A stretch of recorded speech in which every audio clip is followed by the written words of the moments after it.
salaamaaleykum mbokk internet yi tey jii rek ñu indi leen li nga xamante ni mooy seen revue de presse bu le 9 novembre 2021 waaye nag lu si gën a fës nekkul dara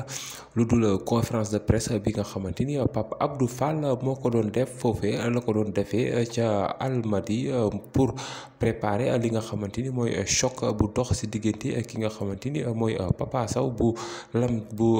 Fass ak ki nga xamante ni mooy Siteu Tarkinda gi bu Lamsar mu doon combat boo xamante ni ñu ngi koy amale foofee ca arène nationale le 5 décembre nag la combat boobee rek di amee si diggante Papa Sow ak ki nga xamante ni mooy Siteu waaye nag Pape Abdou Fall nag wax na lu leer ñoom ak waa presse bi ndaxte nee na lépp li nga xamante ni si wàllu sécurité la moom rek préparé na ko ndaxte dajale na lu tolloog 600 policiers ak gendarme pour assurer li nga xamante ni mooy sécurité bi nga xamante ni moo war a dox si diggante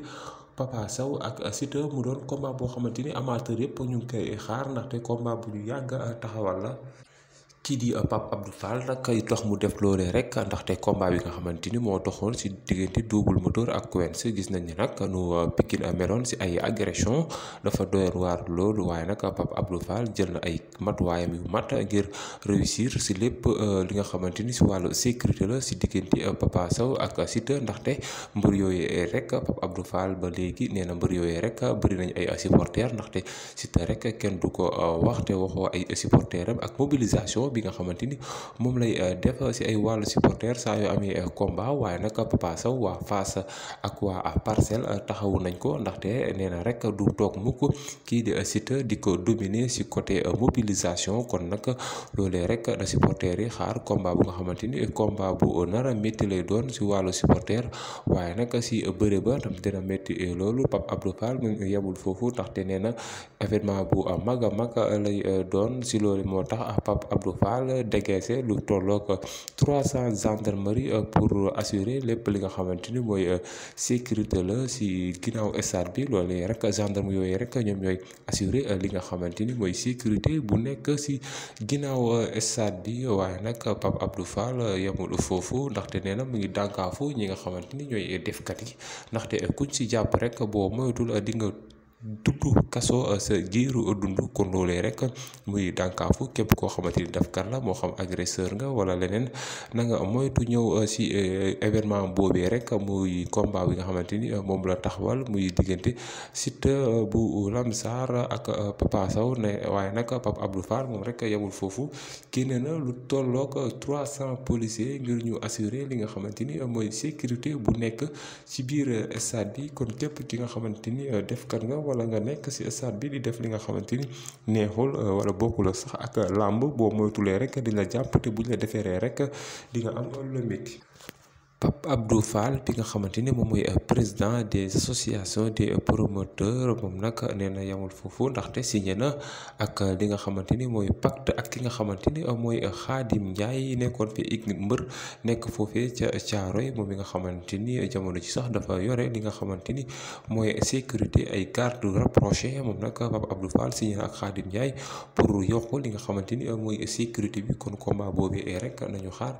lépp li nga xamante ni si wàllu sécurité la Pape Abdou Fall mu ngi koy assuré ginnaaw ba mu signé ak waa police ak waa gendarme moom nag dégagé na ñeneen ñu naan ay garde rapproché ñoo xamante ni bu ñu moytulee rek ay cible la ñuy doon pour jàpp képp ki nga xamante ni def kat nga kon mbokk yi du ñu yem ak yéen foofu ndaxte après Pape Abdou Fall rek ki nga xamante ni mooy Gaston moom mi nga xamante ni taxawal na ay combat yu doy waar lool.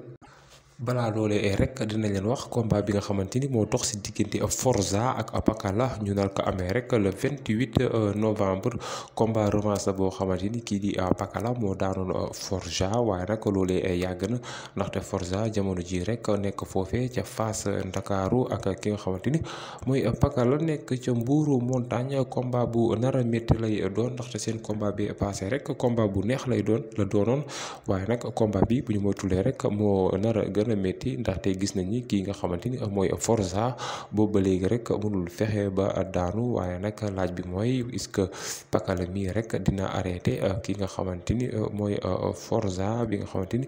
toog na 4 victoire la ba mu bëlee ba léegi rek am na 4 victoire boobu ba léegi rek toog na du tollook juróom-ñett sax at te amul li nga xamante ni mooy défaite kon Pakala rek bi nga xamante ni moo daanoon Forza jamono ji est-ce que mën naa yëngal ki nga xamante ni mooy Forza bu Fass Ndakaaru mu doon combat boo xamante ni amateur yëpp ñu ngi koy xaar ndaxte combat bu nar a métti rek lay doon mu des ay fan rek moom Forza bu écurie Fass Ndakaaru ak ki nga xamante ni mooy Pakala dinañ jàmmaarloo mu doon combat revanche combat boo xamante ni combat bu nar a métti rek lay doon waaye mbokk yi bu ñu fa jugee rek dinañ wax ci combat bi nga xamante ni moo tax ci diggante Zoss bu dóoraat mu doon combat bu nar a métti tamit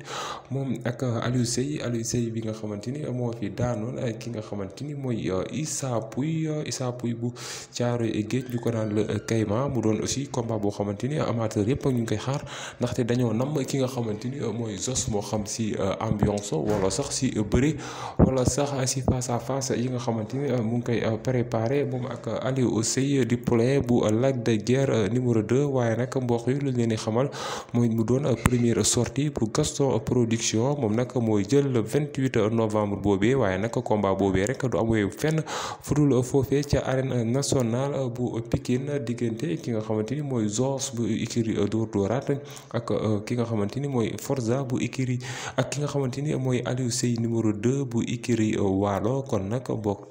mbokk yi lu leen xamal rek xaar leen combat choc combat bi nga xamante ni combat bu nar a métti lay doon ndaxte ki nga xamante ni mooy Zoss bu dóoraat moom rek dafa bëgg a ñëwaat si li nga xamante ni mooy làmb ji ginnaaw ba mu toogee ay attaque te bëriwul wala sax ginnaaw ba mu daanoo ba ko ki nga xamante ni mooy guy gi daanee ba léegi rek moom daa mel ni boobu ba léegi neexalul si làmb ji waaye nag lii nag beneen porte la bi nga xamante ni Zoss mën na fa jaaree ba ñëwaat si làmb ji waaye nag Aliou Seye du foog naa du porte kenn ndaxte ki nga xamante ni mooy Aliou Seye moo gën a nekk xale moom rek moo gën a soxla ñëwaat si làmb ji waaye nag kii di Zoss moom rek wane na ni carrément xale la mu ngi naan Aliou Seye numéro 2 rek di nga xamante ni man duma sa morom bi su ma la jàppee rek di nga xamante ni làmb ji jeex na mu doon combat boo xamante ni amateur yëpp tamit ñu ngi koy xaar muy amee foofee ca arène nationale mu doon nag première sortie bu Gaston Production kon mbokk yi lu leen xamal rek mooy diggante Zoss ak ki nga xamante ni mooy Aliou Seye numéro 2 bu écurie Waalo dinañ ko amal le 28 novembre foofee ca arène nationale mu doon première sortie bu Gaston Production kon mbokk yi luñ leen xamal rek lii lañ leen indiloon ci seen revue de presse bu le 9 novembre 2021 kon mbokk yi ba beneen